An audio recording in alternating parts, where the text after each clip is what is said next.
All right, welcome to Dynamic Friday number 3. Give me a moment to adjust all the settings to make sure that anybody and everybody has the ability to see what we're up to today.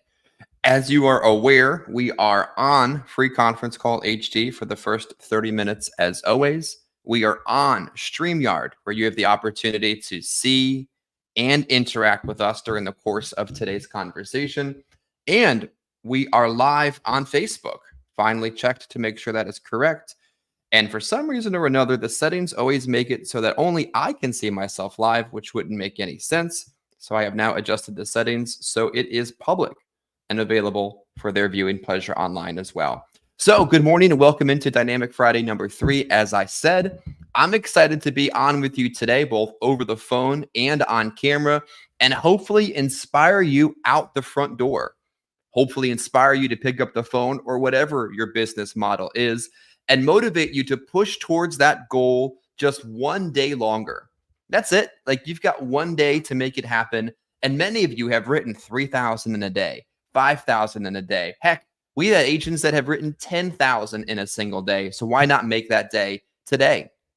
We will also take a few minutes of your morning to educate you on some thoughts, some concepts, and some methods that will help you make more money. Plain and simple. There is a lot of fluff out there. There's a lot of jazz. There's a lot of talk. But the stuff that we're going to talk about today, things like the Everest Funeral Concierge, things that differentiate average to elite, things that actually happened in the field this week that you can learn from one person and take into another. Just a friendly reminder as well, as I'm sure you guys heard me a moment ago, we are working hard to improve this new Friday format and make it a part of our weekly routine. As you're aware, we're on Free Conference Call HD for the first 25 to 30 minutes of today's call. The entirety of Dynamic Friday is available for you to join us on StreamYard, where you could post a comment, ask a question, get on camera, whatever way you want to do it. We're available on both avenues for you on Fridays, for you to get more engaged, to ask more questions, to interact, and then to get out the door, get on the phone, and go make money. We're not going to spend all day talking. We're going to take a little bit of the morning and then go focus on ending the week on a profitable note.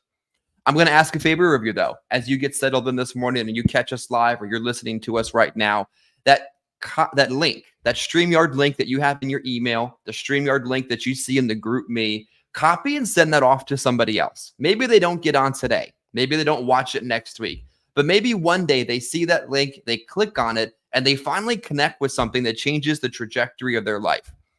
Conversations and relationships and recruiting isn't something that typically happens overnight, but it's something that happens from that constant drip of information. So take that StreamYard link for me this morning, either in the group me or in your email or in your text thread, and send it to somebody else. Invite them on, encourage them to be here, regardless of where they are on their insurance journey. Today, before we get into Adam's conversation and then our long form discussion, I wanted to talk to you about a concept or a conversation that sort of wraps up everything we've been talking about this week. We started this week talking about the biggest lessons learned, right? I had some thoughts to share. Dom shared some thoughts. It was a great conversation.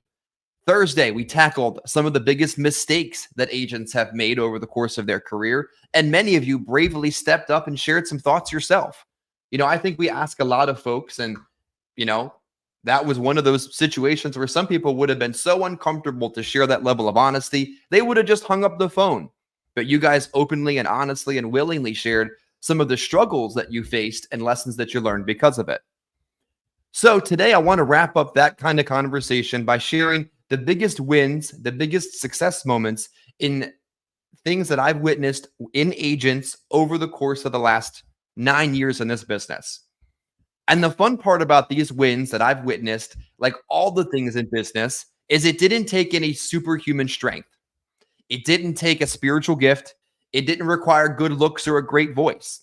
Just a great attitude, a consistent amount of effort, a massive level of activity, and the personal commitment necessary to never give up. Like that one's extremely important. Let's touch on that for a second. The personal commitment to never give up. The only way you quit in this business, the only way you fail, the only way you're fired is when you give up on yourself. And that's an important thing to remember in those situations. So I have to share with you this morning some successes, some wins, some things that I've witnessed over the last 9 years that I think deserve some notice. And if you take just one of them and implement them into your business, it'll do wonders for your continued growth. So, first one I have for you this morning may not be telesales friendly, but that's okay. I've got a few that would be. It's traveling outside your normal work area. This one's so incredibly important because this business can get boring. You're giving the exact same presentation every single time if you're doing it correctly. You're going to the exact same areas, going to the exact same convenience stores, stopping at the same Dunkin' Donuts, seeing the same people and the same smells. It can get incredibly boring. But traveling outside your normal work areas, working areas you've never worked before, can oftentimes be the biggest exercise in being uncomfortable. That's why it pushes you and makes you better so quickly, because it's that instantaneously uncomfortable. You don't have to get on a flight. You don't have to stay in a hotel. You can simply work a county over that you've never worked before. Get up an hour earlier and drive an hour further to an area you've never seen before. Change the scene, change the setting, and work an area you've never worked before. And guess what happens? That feeling of feeling stuck or stagnant instantly disappears. The success takes hold, and you write a winning story by just simply working somewhere you've never worked before. Next thing I have for you this morning, telling others what you do is some of the biggest success stories I've seen agents do. Now, this isn't like a multi-level marketing Primerica type thing, but it's the simple fact that the best way to grow, the best way to learn is to teach. The best way to stay focused and have a productive day in the field is to have somebody in the car with you. And telling others about what you do, taking them out and changing the trajectory of somebody else's life, I would bet that you on StreamYard, on Facebook, on Free Conference Call HD are in this industry because somebody else did the same thing for you. Very few people in this business find out about the insurance business, take the test, research an organization, and just start without some type of background influence taking place. You're here because a friend, a family member, or somebody you trusted, maybe even your parent, showed you the business and you took that ball and you ran with it. In fact, you're here with this agency probably because of something similar. So I would encourage you, as we talk about the biggest wins of people's careers, the biggest success stories, is to share your wins, share your successes. Heck, share your struggles too, and your dream of what you're looking to pursue and make happen could inspire somebody else to follow that exact same path. Next, on the list of the biggest wins and biggest successes that I've seen and witnessed in others is deciding that you're worth more than an hourly wage. This is a tough one for a lot of people I've talked to, especially in the recruiting funnel that we work. They're working for $20 an hour, $30 an hour. Maybe they get a bonus when they sell a policy. But the moment you decide either to burn the bridge and never look back, when you decide you're worth more than $20 or $30 an hour, when you realize that even just selling one application pays you more than you would have ever made at any job and builds your business and not theirs, is when you have that opportunity to get bigger success and growth in your career.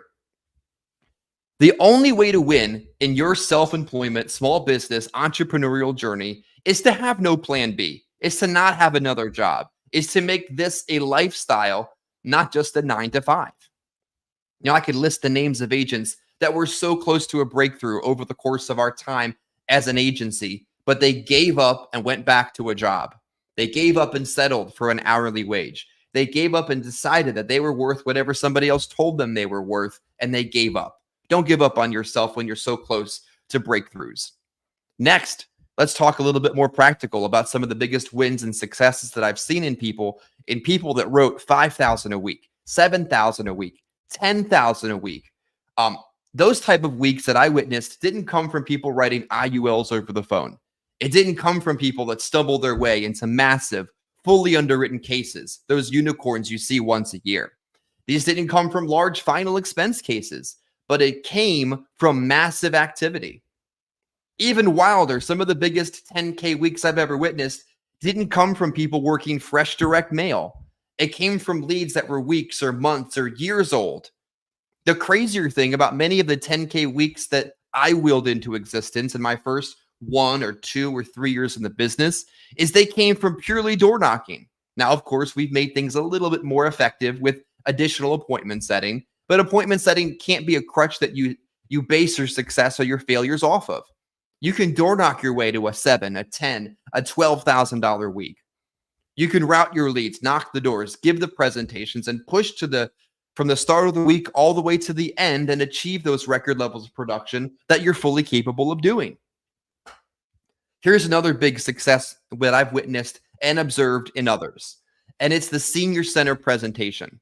Now, of course, maybe you can't give those over the phone. I understand, but you can give them when you're face to face. You can turn that kitchen table presentation into the activity room. You can go from sitting with Miss Johnson on her couch to sitting in front of 15 people that live in that same building, and all of a sudden see people that would have never filled out a direct mail card, that would have never responded to a Facebook ad, that would have never been serviced or helped if you didn't step out of your comfort zone and embrace a new level of success. You know, I did it in my first year, and it's unfortunately something I lost the habit of doing. But I want to encourage people that are pursuing that early level of success that when you're in a senior building, when you've got that opportunity, that you set it up for the next week. Next, this works over the phone. This works in person. This works either way that you sell. The biggest success moments sometimes are not the biggest sales or the biggest weeks or the biggest months, but these micro moments in your career as well.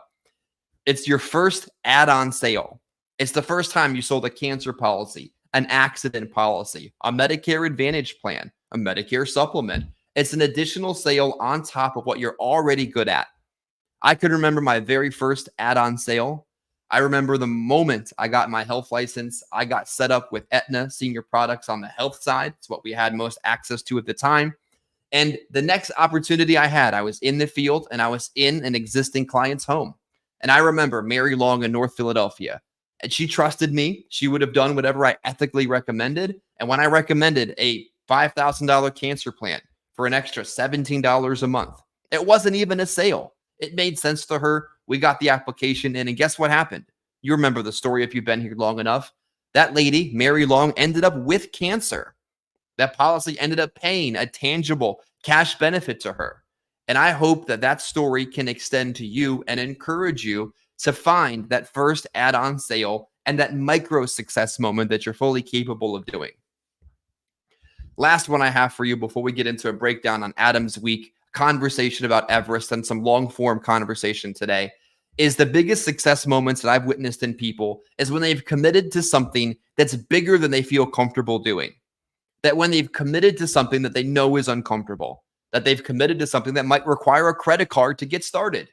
You know, if you were opening a business right now, a Chick-fil-A franchise, a fashion store, a coffee shop, a franchise of some other type, you know what you'd have to do?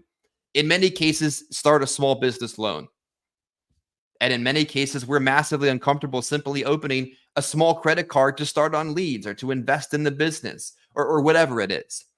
Committing to leads and appointments and investing past the point you think you're ready for can create some of the biggest success opportunities in your career. Maybe it's time for you to hire an admin to organize your book of business because you simply just don't have the time to do it. Committing past the point of being comfortable. Maybe it's time that you invested past the point you thought you had the money to do, but you won't reach that next level of financial growth without making this commitment. I can tell you something with full confidence. I can tell you something with full confidence right now. I would never be where I am right now with you on Facebook, with you on StreamYard, with you on Free Conference Call HD. I wouldn't be in this business, plain and simple, if I hadn't done it right from the very beginning. And I promise you, I wouldn't be here today if it wasn't for that. Now, it's not too late for you, and many of you have fixed and made that adjustment over the course of the last 4 to 5 months. But the biggest success, the biggest wins come from betting on yourself. And you know what the best thing about that bet is if you bet on yourself and you really believe in yourself and you're really taking that commitment seriously, that's a bet that you will never lose. Adam, hopefully you can hear me. Hopefully you can see me. Hopefully one of those points connected with somebody today as we talk about the biggest success, the biggest wins that somebody can embody and embrace in their final expense journey with us. I'm going to turn it over to you. I'm going to step off camera for a moment so I don't create too much background. And I'm excited to see what you have to share with us this morning. Yeah, good morning, everybody. Yeah, having a few little technical difficulties this morning. You guys might not have, I'm sure you can't tell, but camera wasn't working, mic's not working on StreamYard, but it's working for our conference call. So at least for this portion of it, I'll talk through the mic. The rest of the time, I'll just use the AirPods. But anyways, yeah, my week, well, I set goals. I always kind of know what I want to do for the week. And I always try to write a minimum of 5,000 in premium for the week. That's kind of like the bare minimum that I really want to focus on. I want to do more than that, but I'm happy to write 5,000. And again, I'm only out in the field Tuesday, Wednesday, Thursday. So when I'm out in the field, I mean, I put the time in. I get up early, drop off my little boy at school at 8:30, and then I'm on my way to my first stop by 9 o'clock. So 9 o'clock in the morning, usually wind up the day about maybe 7:30, 8 o'clock. Sometimes I get home about 8. Sometimes I get home about 9 o'clock or so. But that's the thing. Like I said, I mean, I put the time in those 3 days.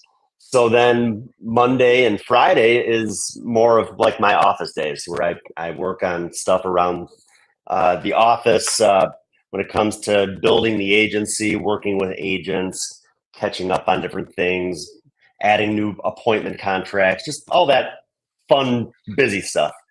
But anyways, this week, my Tuesday was full of appointments. I order leads every week. We have our great appointment setting team that they really put the time in to set us up with as many appointments as they can. And I think this week I think I purchased like 20 leads. I might even have more coming to me this week, but I think I had 20 direct mail. Every week I'm purchasing between 20 and 30 new direct mail leads. So right there, that is about, I would say, a minimum of about an $800 investment every week. So right there, I mean, $800. I mean, heck, if I write one app for the week or something, I mean, I'm just breaking even. So I got to think bigger. I got to write a lot more than that. And just everything else. I mean, heck, I got a family of 6, including myself. I got 3 dogs. I got a turtle, and now we got a bird. Like all this stuff we don't need, but anyways, just added expense.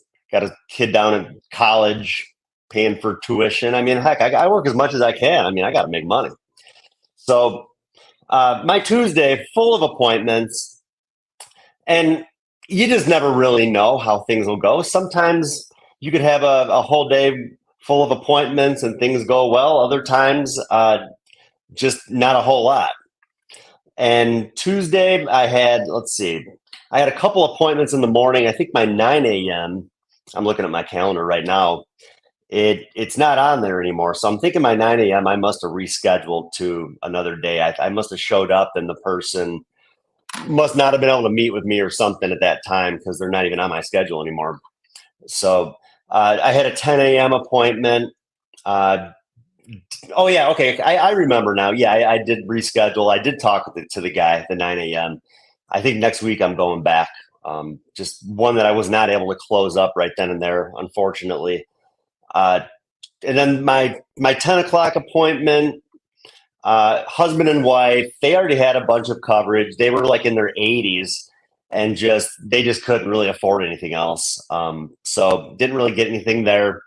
And then the next appointment, and I ended up writing a piece of business. This was my 11 o'clock. I tried writing one carrier. It went to like a graded. I didn't feel like the person was like in horrible health. She mentioned she had a few issues, but it didn't seem like anything that would push her to like a modified with a carrier or like a graded, but it did. So anyways, I ended up writing her a different carrier, and it went through, and she was approved the standard tobacco rate, which is first day coverage. The rate's a little bit higher, of course, for tobacco, but not a bad sale. Wasn't able to get her as much coverage as she would have liked. She wanted at least 10,000. I think I wrote her 8,000 because at her age, 8,000 was like $80 a month, and she just couldn't really afford more than that. But one thing, she had no insurance, and these days, that's almost like a rarity. Like majority of the people I sit down with, it always seems like they have some sort of coverage already, and then that's where I have to kind of use my head and figure out ways to make this also make sense to the person. Also, always figuring out ways to make this different than what they already have, even if it's the same.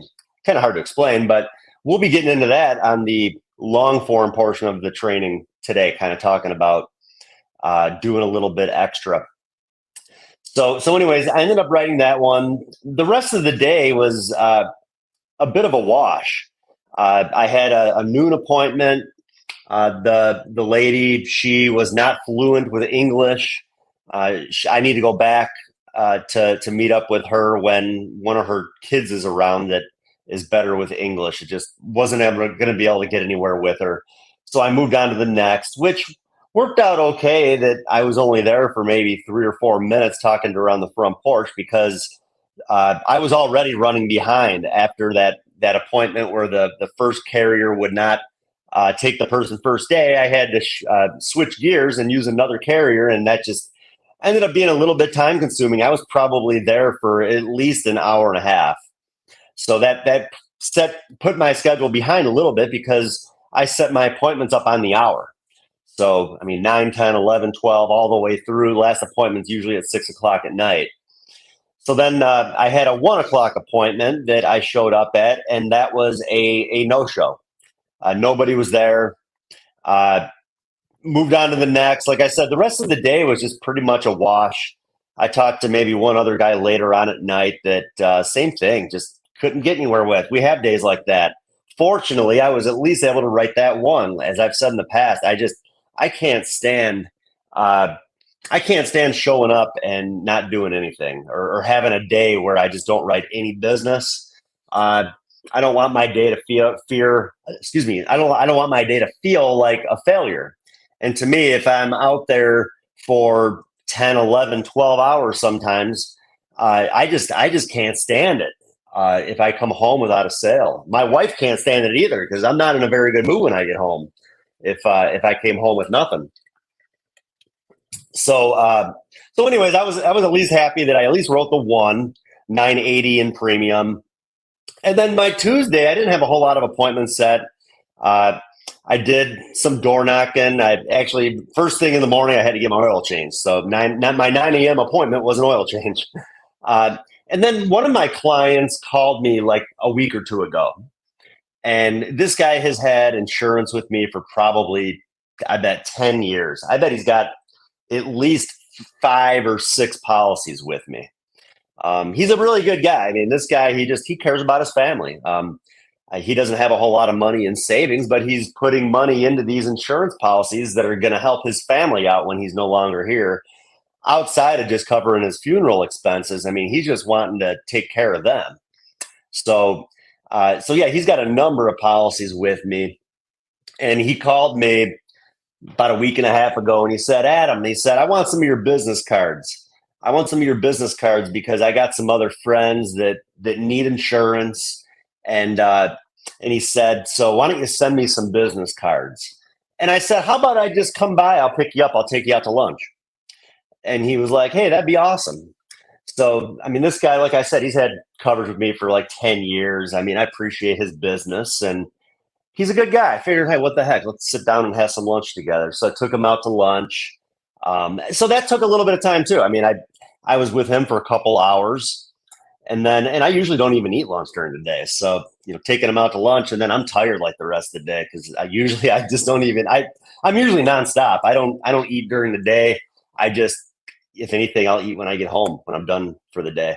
But then from there, same thing. Had a few appointments. I talked to people a little bit now about Medicare because I am getting into it. The open enrollment season is starting in October. Talked to another guy later in the day that I couldn't really get anywhere with yet with the final expense, but he is paying like $400 a month for a plan F, his Medicare supplement, and he's like, man, this is just breaking me. And I talked to him a little bit about Medicare, and I told him I'd get back to him in a few weeks. And I figured, heck, if I could end up writing him even like an Advantage plan that would make sense to him, that would open up some money that he's paying $400 a month on his Medicare supplement, that I'll be able to then write the life insurance that he needs. Because right now he's like 83 years old. He can't handle a high premium, but heck, if I could save the guy $400, that's going to open up some money there. So yeah, so those are like little things I'm just kind of prospecting, I guess, taking notes for. And then from there, I had another appointment that was in the books for 5 o'clock. That was actually set that day, and I showed up, and like the lady, she wouldn't even let me in the house. She was like, "Oh, I had no idea that's what this was about. They didn't really explain it well over the phone, and I just don't have time. You just need to get out of here. Like, I just don't have time for you today." I was just like, whatever, that's just kind of how my day is going. So my whole day Wednesday was like nothing. But then I got to thinking about it, and there was a guy last month that I tried writing with a company, and something had happened with like, I don't think it was like his bank account. I almost feel like their e-app was messed up or something at the time. And I couldn't get the business written that day. Like, I would plug in the bank account and like the thing just like froze. I just couldn't get anywhere with it. Tried calling the guy a few times throughout the month, and just, he wasn't answering. And I knew he got paid on the third Wednesday of the month. So I figured, heck, you know what? The way my day is going, I'm going to go stop by that guy's house and see if I can make that one sale so I can go home in a better mood. And I was in the area that that this guy was located in anyways. So I dropped in on him, and he even said, "Hey, Adam," he said, "Man, I'm glad you're here. I know we never got that insurance done." And he said, "Yeah, I still want it. So come on in, let's get it done." I said, "Good." I said, "I remembered you got paid on the third Wednesday, which is today. So figured you'd have the money." He said, "Yeah, it's perfect. The money's there now. Let's get this thing started." So anyways, I ended up with my one sale on Wednesday. So like I said, that's minimal. Like, my goal is to write like at least 2,000 in premium every day. So yeah, my first 2 days were a bit of a struggle. Wrote a couple apps, and then yesterday, I don't know what it is. I think when it's like crunch time, when I know it's my last day out in the field for the week, and I'm nowhere near the goal I want to hit, I really I don't know, I just have like that laser focus, even more than the other 2 days. Because like I said, I'm usually like pretty nonstop as it is. But I'm going to do whatever I can to find some sales in that last day of the week. So yeah, first one, I was door knocking some leads. I didn't have much of anything set yesterday when it came to appointments. I had like one appointment later in the day, but outside of that, it was pretty much just door knocking. So I had one that was an app that I wrote last month that went to a modified with a carrier, that kind of like the same thing as similar to Wednesday, where I just wasn't able to get the person in touch with the person. I door knocked her, was able to get in, and I got her approved first day coverage with Baltimore Life. So she was happy. Again, these are situations. It's like the people, they want the coverage. Sometimes things happen where maybe it just didn't work out on the first attempt, but their situation hasn't changed. So I went back and I got it resolved. Like I said last week, I kind of had the same thing, like leaving money on the table. Why would I just want to like never go back and do something with that business when I knew they wanted it? And that's money to be made. And heck, I'm helping people out with something that they need. So I ended up writing that one, $790 in premium. And then the next one, same thing. I was kind of door knocking. I was in an area where a lady that I wrote a policy with a few months ago had lapsed. She actually called me earlier in the week, and I called her back like the same day. And then she was like, "Oh, hey, Adam, sorry, I don't have time right now. Let me call you back." And she never called me back after she had called me. I figured I'll just drop in on her. So I dropped in on her yesterday afternoon. And same thing. I mean, she had some health issues, but was able to get her approved first day with Baltimore Life. And that one was close to $1,200 in premium. So right there, I mean, I wrote more just in those two applications that I did my first 2 days out in the field. my last sale of the day was one that was a set appointment. So I finally got something off of the appointments for the week. Uh, it was a set appointment. The lady already had coverage. She wasn't really super interested in more coverage. And that's when I brought up what we're going to talk about in a few minutes. I brought up like the Everest funeral concierge service. And I mentioned to her the way I always bring it up. She already mentioned to me early on in the conversation that her daughter is the one who just kind of helps with things, and that and she would be the one handling things for her. She's like her beneficiary on her other policy. So I asked her. I always ask in that situation. I say, okay, so has your daughter ever had to plan a funeral? And she said, no, she's never had to plan a funeral. And I said, well, what do you do? What do you think that day is going to look like for her when you pass away? And then, so right there, I'm like painting that picture. She's then thinking about it. And she's thinking about just how tough it's probably going to be on her daughter, because she told me about how her parents had passed away and she had to plan her parents' funeral and how difficult it was. So I just kind of feeded off that a little bit. And I went over the Everest, and she was all about it. She was like, man, that is, my one of my relatives, they had pre-planned their funeral. It made things so much easier. And I said, so that's what this is. Rather than doing it through the funeral home that could maybe go bankrupt someday and no longer be there, you can do this straight through us, through the insurance company, with this added concierge service. And if the funeral home's not there anymore, that doesn't matter. You can use this at any funeral home that you like. So went through, put a quote together with Everest, and she was just kind of heeing and hawing around, like, oh, I just don't know. I got to think about it, blah, blah, blah. I ended up quoting her SBLI then, because it was a little bit cheaper. She already had a $20,000 policy. So I quoted her SBLI. It was a little bit cheaper. And same thing. She was just kind of like, all right, well, it sounds good. I like it. I'll get back to you. And I told her, I said, well, I wish you could get back to me, but I'm only allowed one visit. And if we can't get it done today, well, I'm sorry, we're not going to be able to help you with this.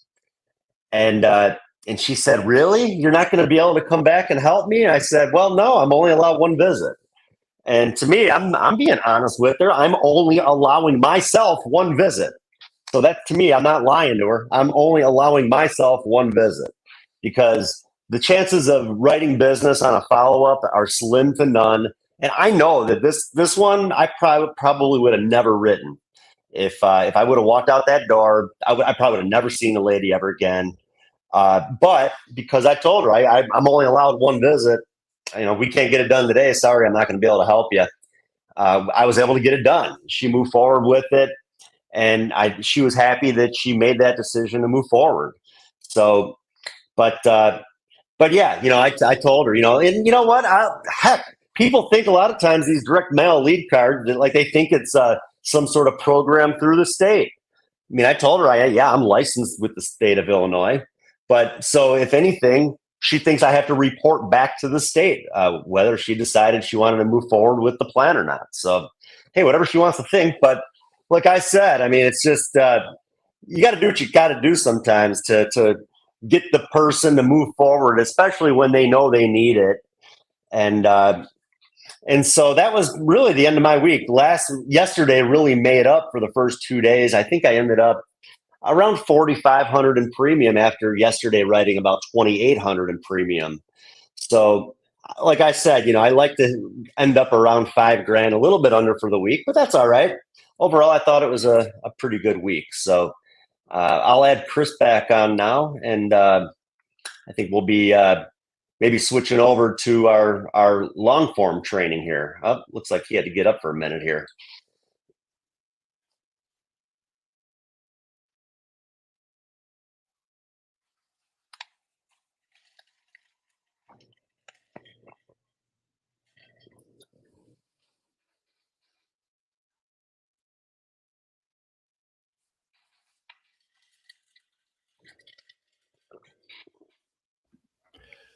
Alrighty. I don't know if you can hear me or if I need to log out of the StreamYard, Adam. Just let me know. I know I always have an issue with this transitional moment here.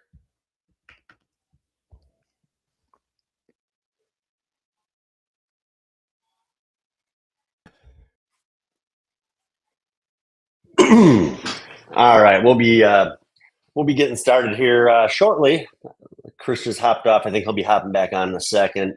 I'm going to add on the presentation. Just a small presentation. The majority of what we're talking about today is going to be more conversational, but I do have a small presentation just to kind of go over a few of the things that we're going to be talking about.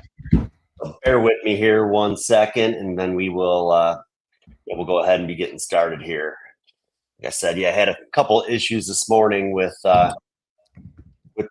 just some technical stuff, but I think we're good now. So Absolutely. I took a bunch of notes. Hopefully you can hear me okay from what you were sharing. I can hear you good, Chris. A couple minutes.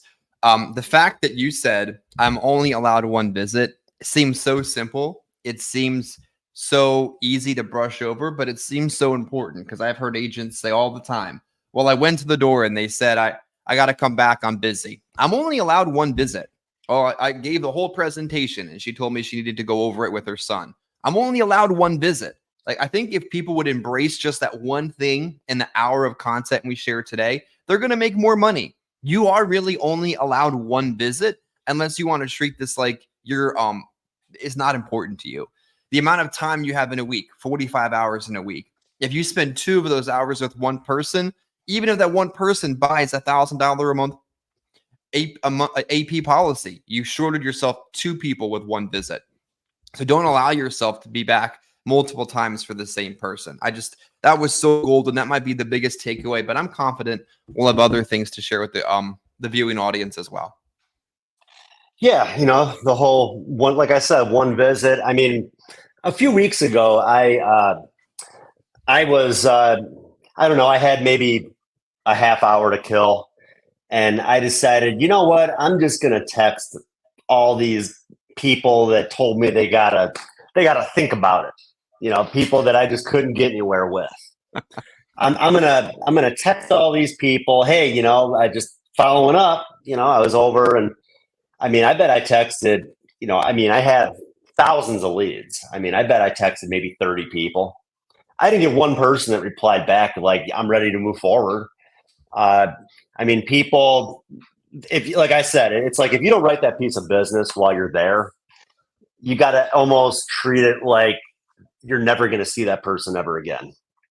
And that was really, like I said, the one that I wrote yesterday. Like, I wanted to make another sale. I knew the person needed it. And I was just kind of sick of people putting stuff off like that. I don't use that as much as I need to, but now I'm going to pretty much all the time because what do you have to lose? What's the worst thing that can happen? They tell you to screw off. I'd rather they tell me to screw off. Like, I need that level of finality in that moment to be able to move on to somebody else, because it's a one-call close. And if you sell it and they keep it, there's so many additional opportunities over the course of the rest of their life. But you as an agent, as a personal producer in a one-call close business, need the finality of being told yes or screw off. And that's really okay. Well, look at it this way. If they tell you that they got to think about it, well, they're telling you to screw off anyways. Yeah, right? It's very politely no. Yeah, it's the same thing. So let's figure out a way to get them to move forward now, because we're never going to see that person ever again. I remember the first time I had a whole list of that to myself, a follow-up list. I thought, let's write them down. Let's go and we'll follow up with these people. And then I asked my original mentor about this idea, and he said it was a waste of time, which I eventually learned that it was. And he said those people that are telling you these things are really just too nice to tell you to screw off. So anything less than yes really is go screw off. Pretty much. So, like I said, that's why you just kind of have to get to that point. Like, when you're spending money on leads, you want to get as much out of them as you can. And the people need it. So it's just a matter of, like I said, figure out a way for it to make sense to them. Sometimes you got to figure out a way to push forward a little bit. And I'm confident that business is going to stick. Like, I knew she needed it. But sometimes that's just the whole, like I said, I don't know. Sometimes they're just hesitant to move forward. And I don't know why. I think majority of the time it's probably just about the money, fitting another bill into their budget. But heck, it's either you do it now or it's now or never. I Very mean, I true. even share stories with people about people, and these are true stories. I met with a lady about, I don't know, this was probably maybe a year ago, where we sat down, we talked about it. Same thing. I'm not ready yet. Give me a call in 2 weeks. And within those 2 weeks, her sister died. She was so upset, she ended up stroking out, like ends up in the hospital having a stroke. And then I couldn't do anything for her. So, I share that story with people. I tell them, look at like that actually happened. Like you just don't know what tomorrow is going to bring. We don't know. Our health changes. It doesn't get any cheaper than it is right now. And right now I know you can get it and you're covered with it immediately. So why take the risk of something happening to you tonight, tomorrow, next week, and then you're stuck with what you have, which maybe isn't even anything. Yeah, people So don't appreciate on our side of the presentation how sick the people we present to are. Like they're not a healthy crowd of individuals, and we mean that in a loving and respectful sense. But their health changes all that quickly. I remember an agent that was trying to desperately get back on his feet was going back and trying to rewrite people because he had a better product and a lower price and a better option, and everyone that he ran into was sicker than the year before. Like that's what happens. And we have to speak that level of urgency to the people that don't understand that because they aren't giving presentations. They aren't living the life as an agent. Even the product availability. I mean, one of the biggest views we ever had was about how quickly this industry has been changing lately. The products you have in your bag right now may not be the products that are available to your client next week. The rates may be higher. The products may be stricter. They may be gone altogether. So what you have now really is the best opportunity for them to get what they need. And you know what, Chris, right there. I mean, that sale, that was like $725 AP. That's covering my leads for the week. Mm-hmm. So right there, heck, I mean, that's where I'm making pretty good profit off the rest of the sales. Had I not made that, I would have made, quite a bit less money for the week. So, and I know today we are going to be talking about, I titled it, the difference between ordinary and extraordinary. I know you mentioned a few little things that you wanted to talk about as well that kind of tie into that, which is just some of the little stuff. Maybe some of the little things that we do that maybe make a bit of a difference. Whether that comes to different tools that we use when it comes to selling, when it comes to just different things. So yeah, I always think about this one movie. I don't know if you've ever seen it, Chris. Maybe not. The movie Waiting with Ryan Reynolds. Have you ever seen that? It's like they all work at like a restaurant. It's kind of like a raunchy comedy. Well, the But last movie you told me to watch was Dogs Talking as People, and it was like yeah, the X-rated version of Homeward Bound. So now uh-huh. I'm afraid of your movie recommendations. So this movie Waiting, they all work at a restaurant, and I worked at when I was like 16 years old. I bussed tables at Applebee's. I don't know if you have Applebee's out by you, but I have it on my I resume. oh yeah, you worked at Applebee's too? I Tragically, didn't know yes. that. Yeah. I was a bus boy, like a host at Applebee's when I was 16 years old. It was actually pretty good money, better than my friends that just were getting minimum wage other places because like the waiters had to share tips with us and stuff like that. But anyways, like I just remember I could relate to that movie Waiting just from working at the restaurant and like the manager, just how they take everything like so seriously, which is fine. But I just remember the one guy, I forget the actor's name, but I just remember in the movie, like he takes the whole group aside. They're like preparing to like start the work day and, talking about the shift and everything. And he's like, just remember the difference between ordinary and extraordinary is that little extra. So that's what I was thinking about when I titled our training for this morning.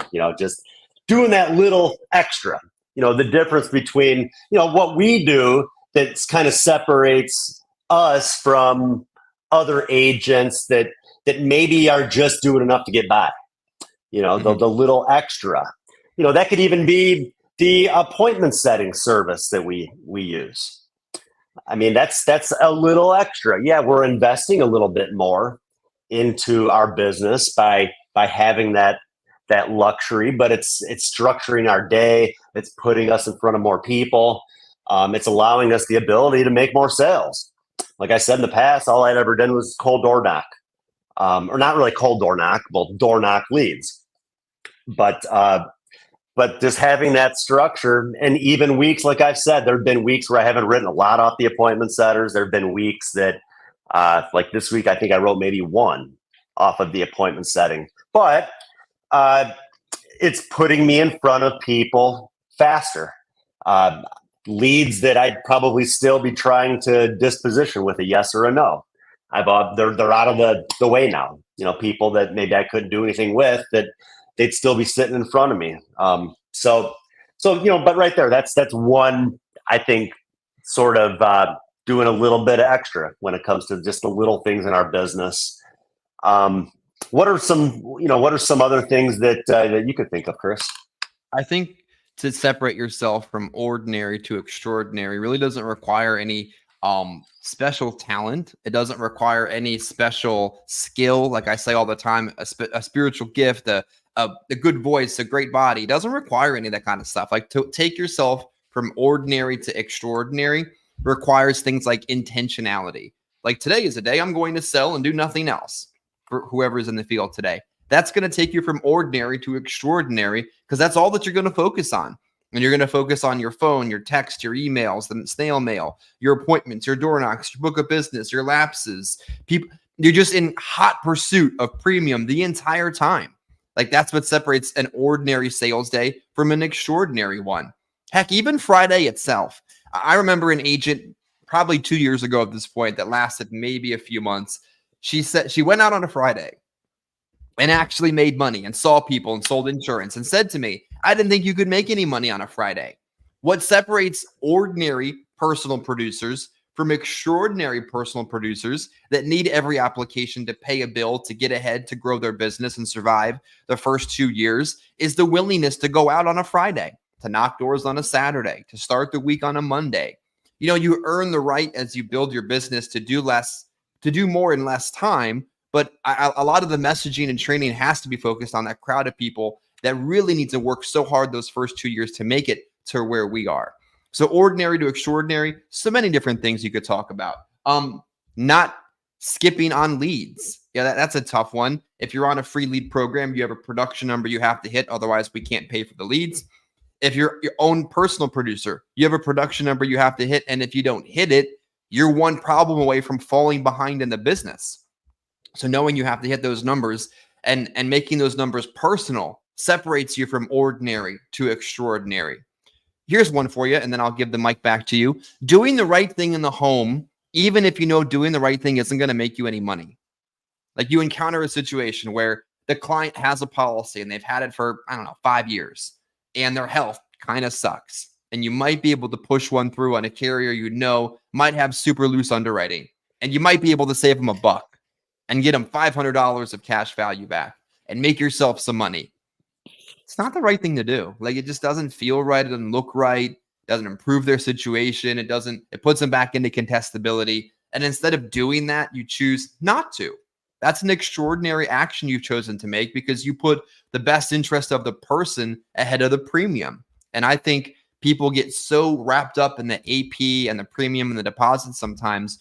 We also have a moral and ethical responsibility, being a highly paid and skilled professional, not to F people over. Because a lot of the people that we see and a lot of people that we sell, they'll do whatever you tell them. Whatever you tell them to do, they're going to do. And it has to be up to you to do the right thing.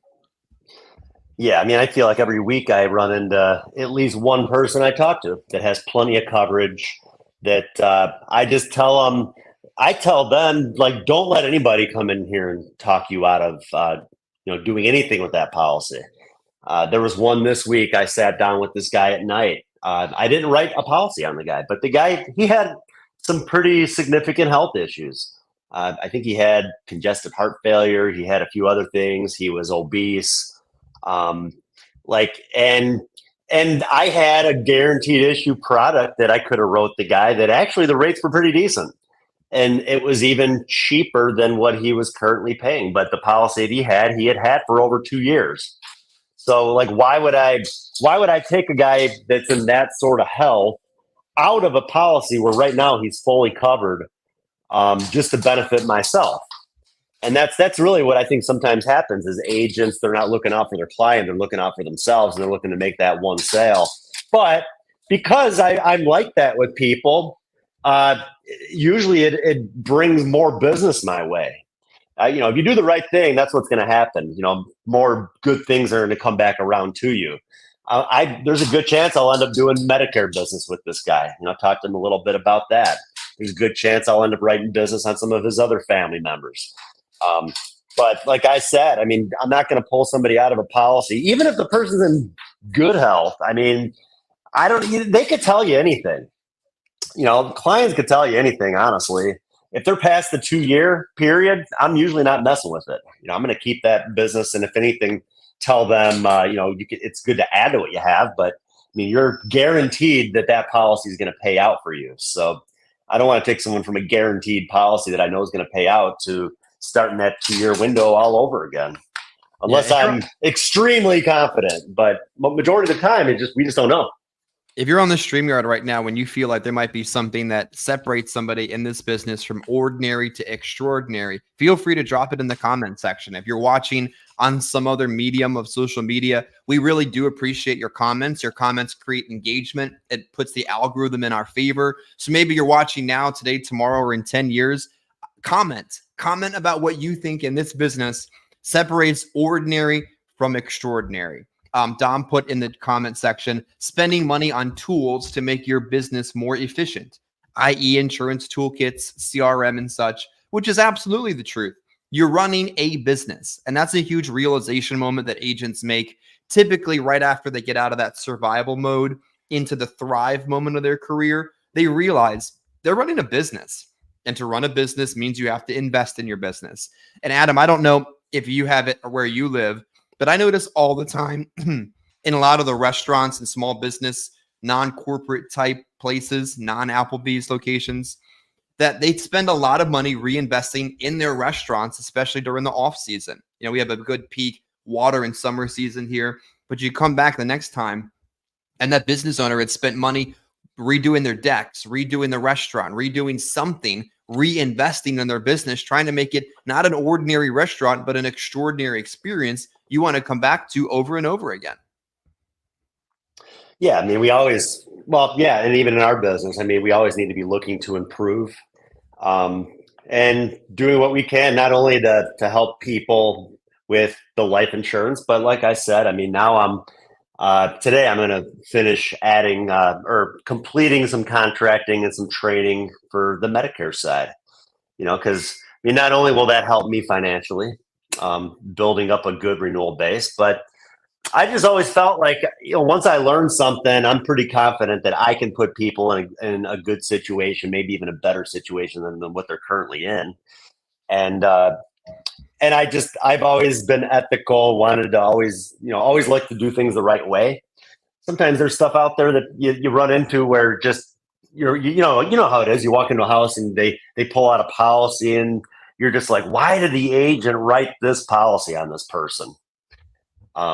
I don't think anybody's ever walked into a home and had to pull one of my policies out and do that. I mean, it's, everything's pretty cut and dry, but like I said, yeah, I mean, adding Medicare is expanding the business, improving the business, giving me more to be able to offer clients. So, you mentioned too, like just some of the little things, like you sent me a text last night, ways of improving like your presentation, even like you mentioned something about having like a copy of your license with you, like a picture of your family. Tell me a little bit about that. Yeah, so I think it's important, especially when you're brand new to the business, before you've given 100 presentations, before you have it so memorized you could drop it out of a hat, to have these kind of tools that separate you from an ordinary presentation to giving an extraordinary experience. And it's having a copy of your state license. It's super simple. You go and you print it out. Or if you're just using your iPad to present, you have it saved on your iPad and you show the person your state license and then create that level of tangible trust in showing it to them. You've literally just shown up at their house. They filled out a piece of junk mail. They clicked on an ad on Facebook, and now you're there. You need to take a moment and establish that real level of credibility by showing them your license. That's necessary. What I was always taught and what I always practice is show pictures of your family. Make you a real person, not just some salesman that's knocked their door and trying to sell them something like the last 6 people. It makes it real. It makes humor an opportunity. Like, crack a joke. Like, I think the joke I've been using lately is, I got a lot of mouths to feed, so I'm going to do right by you. Otherwise, they go hungry. They laugh. And if you can create levity in the presentation, you can create a sale. Maybe you don't have a family yet. That's okay. What's important to you? Your dog, your cat, a pig, your house, something makes you a real person you can put in your presentation binder and show them and say, hey, this is me. Maybe, I don't know, a niece, a nephew, somebody. Make yourself a real person in the presentation, and it separates you from all the other yahoos out there that aren't doing that. So I think that makes a significant difference. Just like in preparation, I think it's so important to be prepared before you hit the field and then focus on just selling. Like, preparation includes having your leads together, your appointments together, a plan B and C together, and then going out and selling. And if you're not prepared, no wonder you're not selling, because you're also probably disorganized, anxious, nervous, afraid. Preparation breeds confidence. So how do you go from ordinary to extraordinary? Is doing extra. Like, it's in the freaking word. How cool is that? Exactly. And bringing up family. I mean, I always bring it up. There's different ways that I'll bring it up. It really just depends on the situation. Yesterday I was talking to a lady. We were talking about whole life versus term policies. We were talking about how she was like, I don't know, 68 years old. And I mentioned, this is funded with a whole life plan. This is like your forever plan. That's what I tell people. This is the one that's always going to be there. It's not one of those term plans that will expire before you do, is kind of what I say. And she said, yeah, I don't want anything like that. And I said, yeah. And sometimes we just kind of get to talking. And I told her, there's a place for term policies. I told her that, I'm 42. I have a family of wife, 4 kids. I said, if something happened to me, like, they need help. They're if I didn't leave them with anything, they'd be in trouble. We have, like I said, we have a mortgage. We got young kids that got to go through school. Like, Turtle. I need enough cup. Yeah. Now we got a parakeet. We got Jelly Bean the parakeet. So just all this stuff. So yeah, I mean, I wouldn't want, God forbid something ever happened to me. I wouldn't want my family to have to struggle because I'm no longer here. And that's where, like I told her, I said, so right now, I mean, I have years until my home is paid off. My kids are young. They're still going to have to go through school. There's a bigger need there. I need a large amount of coverage. But in 30 years, I'm not going to need that much coverage. So that's where the term makes sense for me, because they don't need all that down the road. But right now, it makes sense. So, but then from there, we just kind of start to talk about that stuff. My wife and the kids, and just kind of all the stuff they're involved in, and people love that stuff. They love to see when they're sitting down with somebody that's involved with their family. They just do. I mean, I think it maybe even shows that you are a caring person. There's many people I've dealt with in business, people that I've sat down with, clients that have come from other backgrounds where they haven't had that sort of family life. So they like seeing that. They love seeing when there's someone like myself that really does care about their family, and I'm willing to show them and talk about it. And what you're doing there is making an extraordinary presentation, because you're creating a human connection. People want to connect with people. Everyone wants to buy, but nobody wants to be sold. Everybody wants to create a connection with somebody. And when they do, the sale is a natural result from that relationship. It's not that you've convinced somebody that their family is important to them. You can't. You just can't. It's not that you've convinced somebody who's 72 years old that now is the day they're going to get insurance. You're not. You've created a human connection. You've recognized a problem. You've shown them a solution. They seem to trust and believe that you know what you're talking about and you're going to fix that problem for them. And then you do.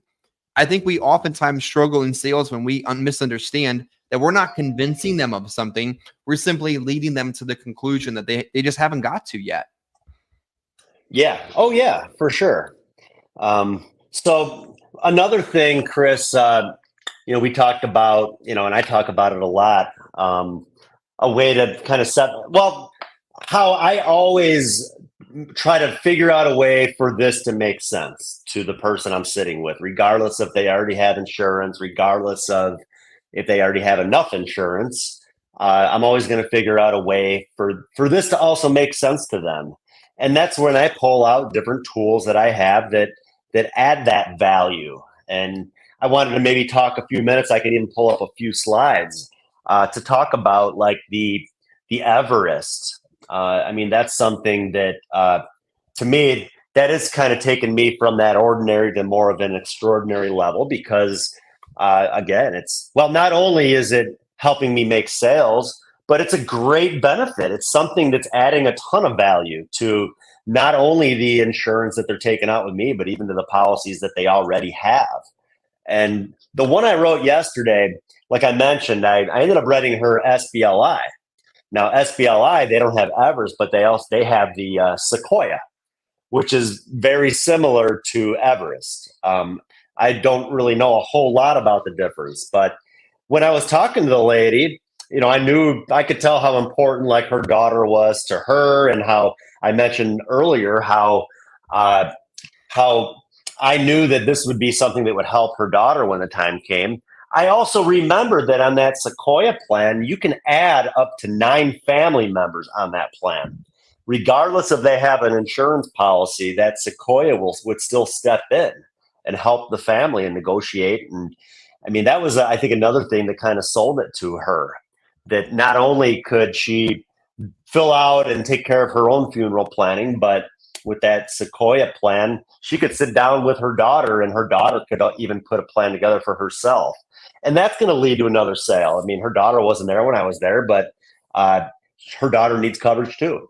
So I'll end up going back and writing her a policy. It won't be with SBLI because she's too young, but she can still be a part of that Sequoia deal that's going to help and benefit her family. So, but yeah, I'm going to add on real quick just a couple slides I put together to talk that just kind of breaks down the Everest plan.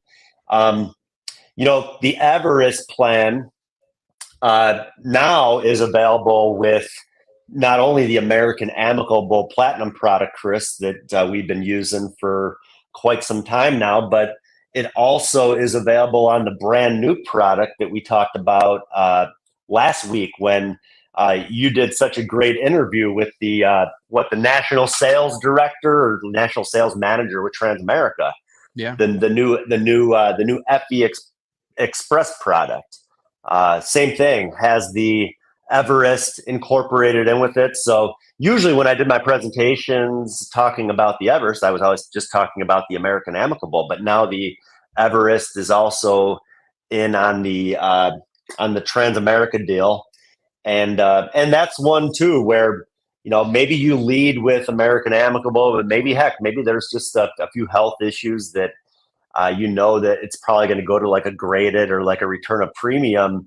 There's a possibility that new Transamerica FE Express product might still be able to get that person first day coverage, and the person wouldn't have to lose the luxury of having that Everest incorporated in with it. So, so that's, like I said, it's just a nice benefit. It kind of separates what we're doing. And, that's one thing. I'll move to the slides real quick, but, that's another thing, Chris. I've been selling value products for 21 years. When I first got going with Final Expense, I was with Lincoln Heritage. They had the FCGS, the Funeral Consumer Guardian Society. That's what it is. It was an overpriced product, but it had that value. And I had not on average, 85, 90% persistency. So I'm selling a product that's easily replaceable, but it was not easily replaceable with my clients. because I sold that. Like if there were agents there that didn't go over that stuff, if they just simply talked about the insurance, well, they're setting themselves up for that business to be replaced. But even the American Amicable and the Transamerica, those products, they're higher priced. There's more value in those. But yeah, I mean, look up the rates. I mean, the rates are higher. But I'm selling that value, and the clients are all about it. Yeah. They're not thinking about how they got to pay a few extra dollars every month if their family is going to save $3,000 or $4,000 off their funeral bill. So, And I think yeah. I think what happens is that when you've created enough value in whatever you've sold them, that the person now feels like this problem is solved in their life. And as much as sometimes people will continue to fill out leads, in many cases that business wasn't replaced because those people no longer filled out leads. They no longer filled out Facebook ads. They no longer were in the market for insurance at all. They feel like they had what they needed and they were good. And I think when value exceeds price, when you've established enough value to lock in that client and that business stays on the books, then that's why it sticks. I mean, independent agents are so afraid that if they aren't selling the lowest premium, that the next Yahoo in the house is going to replace them. Guess what? It's highly unlikely. And it's very unlikely if you sold enough value in what you've sold that price is even all that important.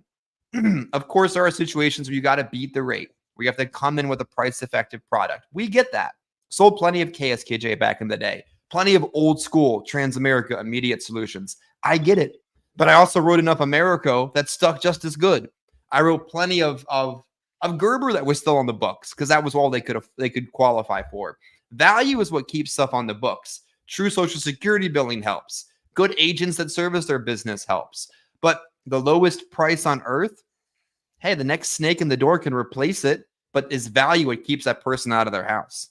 Well, and this Everest and the Sequoia, like I said, even the FCGS in the past, I mean, it would give people that mindset that this isn't just another insurance policy. Like this is for that purpose. This is their funeral plan.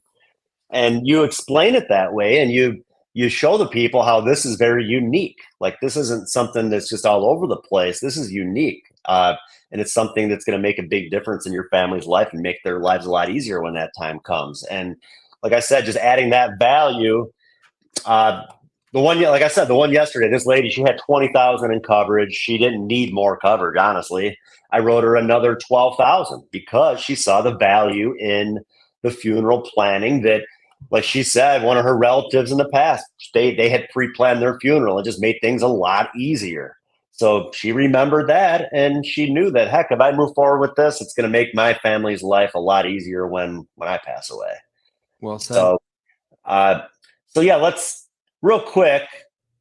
Why do agents sell based on lowest price available? Well, it's a competitive market. They have that fear of getting their business replaced, and we deal with a target market that is middle to low income. We're dealing with people living on Social Security. They don't have a whole lot of money. So maybe that's where, when they're selling on the lowest price, they're just trying to find them the most amount of coverage at the cheapest price. And that's fine. But when the next new product comes out where the rate is just a little bit cheaper, well, then that's all you sold that person on was a cheap rate. And that's, why do I sell based on value? It separates me from the competition. What it makes what I am selling unique and different than anything else out there. And yeah, this just talks about the Everest. They're a independent consumer advocate group. Everest is available to more than 25 million individuals across the United States and Canada. Everest 24/7 advisors provide peace of mind and confidence when making difficult funeral-related decisions. Plus, Everest advisors who are licensed funeral home directors will work with American Amicable, also Transamerica, to help expedite the payout of the life insurance. So this is like a picture of like a video that, I don't know, I can never figure out how to get videos to work on here, but it was like it's like a little commercial that just kind of talks about Everest. This guy, he basically, in the commercial, he's dead. Basically, he's like, "Hi, I'm John. I'm dead." Oh, poor guy. And he's like, "But that's okay because I had Everest." And where other people have to, walk into funeral homes in that morbid time and walk in and pick out caskets, dealing with people like used car salesmen trying to sell them stuff when they're grieving. My family didn't have to worry about that because I had Everest. That's basically what the guys. John's young though. Like I see that video and it's on YouTube. You guys can look it up. It reminds me of like 6 Feet Under, which is a great TV show. Has nothing to do with Applebee's, but it's worth a watch if you're ever homesick, not sure what to do. But like John's young. Like, John, why are you dead? But bro, appreciate you planning purchasing policy probably from Adam, getting Everest and the value that it provides, but pretty young to be dead. Yeah. Well, that's the thing. I don't mind the fact that they used a young guy in the commercial because it shows people that you don't have to be old to die. Things happen. People, car accidents, anything. I mean, and it just shows that this is important for everybody to have, not just someone who's 65 years old or older. I mean, this is something that even young people need.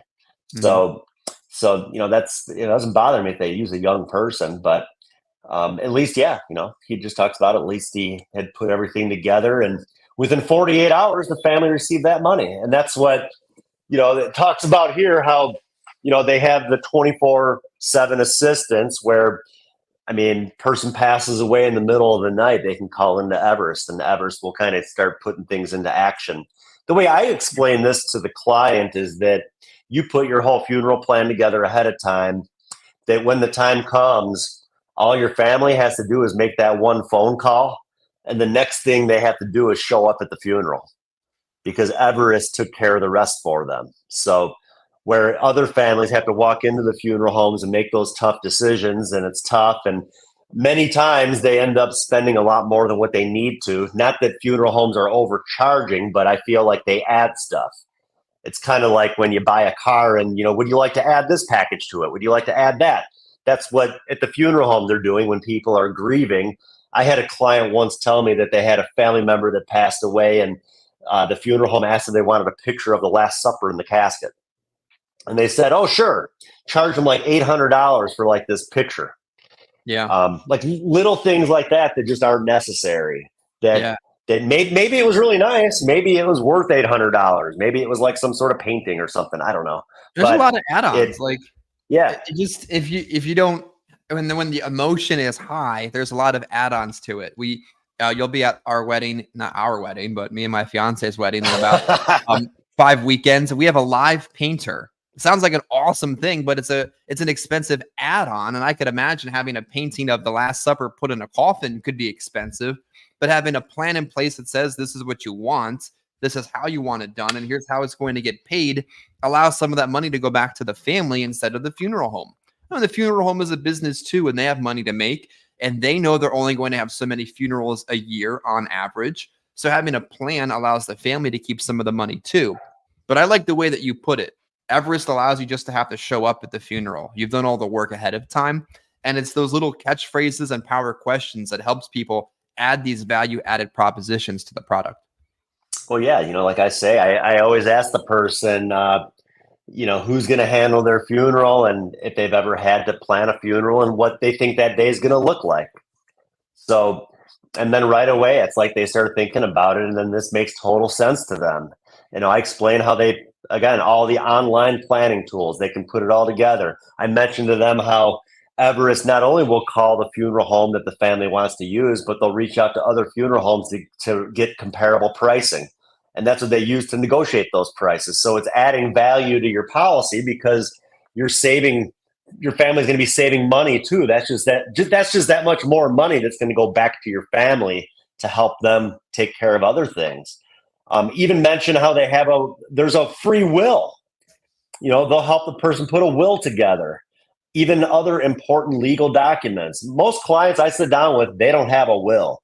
They don't have the money to go to a lawyer to pay for putting a will together. Everest will do it for free. It's part of the program. They'll help them put a will together. Heck, if they want to go down to the bank and get it notarized, they could do that. Even if they ever needed like power of attorney papers, other things like that drawn up. That's also part of it. So I'm telling you, boy, people that are not marketing this sort of thing as part of their way of selling insurance, their way of selling final expense, they're really missing out because, like I said, I mean, I bet every week there's at least one sale I make that I would have not had made had I not had something like this in my back pocket.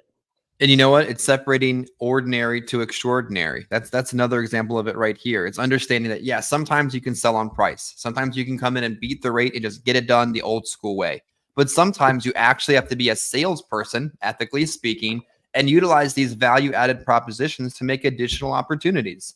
The very first time we ever had access to a product with Sequoia, Adam, I made sales, improved people's situations simply based off of that. Like they got $2,500 face amount policies, $30 a month add-on opportunities, but they saw the value in the Sequoia or the Everest, not necessarily anything else. Yeah, exactly. Like I said, I mean, just like I said, that one yesterday, prime example. I mean, would not have written a business. They saw the value in that, and she knew that it would make things easier. And these are just simple steps. I mean, when the person, I always tell my clients too, when you receive this stuff with your policy, do something with it. Like you're not going to get anything out of it if it just sits in the folder. So do something with it. You know, get on the phone, call these people, get everything set up. They'll walk you through the process. They'll help you set it up. But it's not going to do much for your family if you don't do your part ahead of time. So get on the phone, you know, and they again, the steps here really easy. They call into Everest, they discuss what they'd like done. Everest puts a plan together. They review the prices with them of what they feel it will cost. You know, they make all those final arrangements. When the time comes, the family, they just make that one phone call and it's all put in place for them. So it's simple, it's easy, but it's just something that really does add a lot of value. So, and I know, Chris, there's I know we talked about, and I'm sure that we could probably even have on, like, I know the guy who like does a lot, or maybe is the owner of Sequoia or whatever. We could probably even have him on a podcast sometime. I know I've messaged him a few times, but now Everest, like I said, I know Everest is American Amicable. Transamerica has the product with it. And then Sequoia is what? SBLI, isn't GTL? Didn't you mention GTL is also one that, is that Sequoia? Yeah, yep. So you can get updated GTL brochures, or if you're doing it over the phone, the digital ones that have all the Sequoia information in there. And what an amazing value added proposition to a graded product. Like you get stuck thinking, well, how am I going to explain to them a 2-year wait? Well, you're explaining it to it wrong that way. But now you can explain everything that it comes with, and that won't even be an issue. So Sequoia is on GTL, it's on SBLI.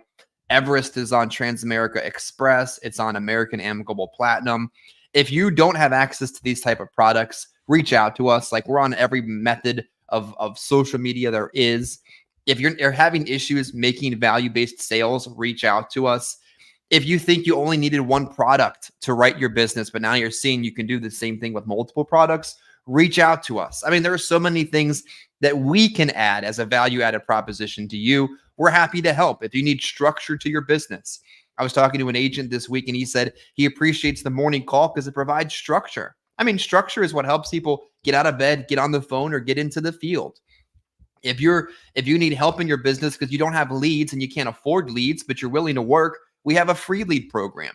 If you're willing to pay for your leads and you're used to purchasing your leads, but you have a BS level, low contract, we've got great contract levels. Like, there's value-added propositions in what we sell, but there's also a ton of value-added propositions in what we offer as an agency. I figured that was appropriate to mention toward the end. Yeah, most definitely. I mean, I've always said, that I think one thing a lot of people out there, the biggest thing that they need is just some help and support from people that know the business. And I think we've proven through our track records, both of us, that we know what the heck we're doing when it comes to selling, when it comes to all of this stuff, all the content that we share with everybody, all the different experiences that we've been through in the business. And I think everything that we do is just things that can really help agents and those that are working with us, that are part of that are on that call every day, it does make a difference. I mean, even the morning call, I mean, it's, it's made a bit of a difference even with me, kind of keeps me on track. And, that we also have our group me. That's another thing. I mean, heck, if my phone's going off all day and I see all these other people making sales and I haven't, like that ticks me up. I'm happy for them, but it ticks me off too. Cause I mean, I want to be the best, I want to be the best at, everything I'm doing, whether that's personal producing or building an agency. And I think we're on the right track here to build one of the biggest and best agencies that is out there, because we do the right things and we're there to look out for our people, and we want to see everybody have that long-term success. We don't want people to just get in the business, do well for a couple months, and then they're struggling and trying to figure things out. I mean, we're there, from beginning to end. We're not going anywhere. We're here to see too that people have that long-term success. I'm going to wrap up with a comment. Yeah. That one of your agents said to me this week that I think would be the perfect value added wrap up to what I have to say today. The agent said, I have to say, since joining here, my life distribution sales has grown in a short time, always writing life, but more of an afterthought from the annuity or the long-term care perspective. Completely different mindset. Some days we all ride the struggle bus. I agree. My one day in the field this week was not much fun. But it gets easier to get back into gear and to move forward with the things that we kind of offer here. Thank you for the help that you and Adam have given me. So that's just genuine comments from people that work with us, that plug in, that literally dial in, that put their card on file, that buy the leads, that work the leads, that just really embrace what we have to offer. Sounds good. So yeah, I hope y'all have a great weekend, and check out the morning call. Those of you that are watching right now, check out the morning call. If you need that information, reach out to us, put a comment, and either on the YouTube or even when this is out there on the podcast in the audio format, put some comments out there. We can shoot you over the information even to get you on those calls. And I think you'll see it makes a difference when you are involved. We're not micromanaging this thing or anything like that. I think it's just a matter of, kind of putting people together and showing people what it takes to succeed, and everybody kind of holding each other accountable to see to it that we all hit our goals and we all have a lot of success together. So thanks again. Like I said, I hope y'all have a great weekend. We'll see you on Monday. Take care.